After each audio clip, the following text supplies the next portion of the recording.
കണ്ടുകൊണ്ടിരിക്കുമ്പം ഇത് എന്നെ സംബന്ധിച്ചിടത്തോളം ഞാനൊരു വ്യക്തിയല്ല, എനിക്കൊരു കുടുംബമുണ്ട്, എനിക്ക് ചുറ്റും എന്നെ സ്നേഹിക്കുന്ന ആളുകളുണ്ട്, എനിക്ക് റിലേറ്റീവ്സ് ഉണ്ട്, ഇതെല്ലാവരെയും ബാധിക്കുകയാണ്, ഒരാളെ അല്ല.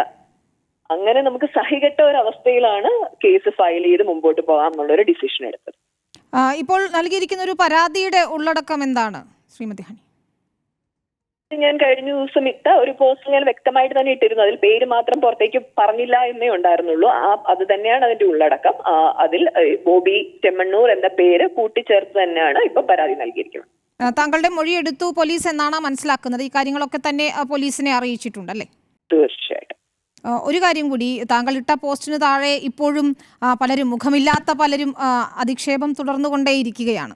എനിക്കറിയില്ല. എനിവേ അത് പോലീസ് മോണിറ്റർ ചെയ്യുന്നുണ്ട് എന്ന് തന്നെയാണ് ഞാൻ മനസ്സിലാക്കുന്നത്. അതിനാണല്ലോ നമ്മൾ പരാതി കൊടുത്തിരിക്കുന്നത്. ഡെഫിനറ്റ്ലി പോലീസ് ഡിപ്പാർട്ട്മെന്റ് അതിന് ഏറ്റവും എഫിഷ്യന്റ് ആയിട്ടുള്ള നടപടി സ്വീകരിക്കുന്നത് തന്നെയാണ് എന്റെ വിശ്വാസം.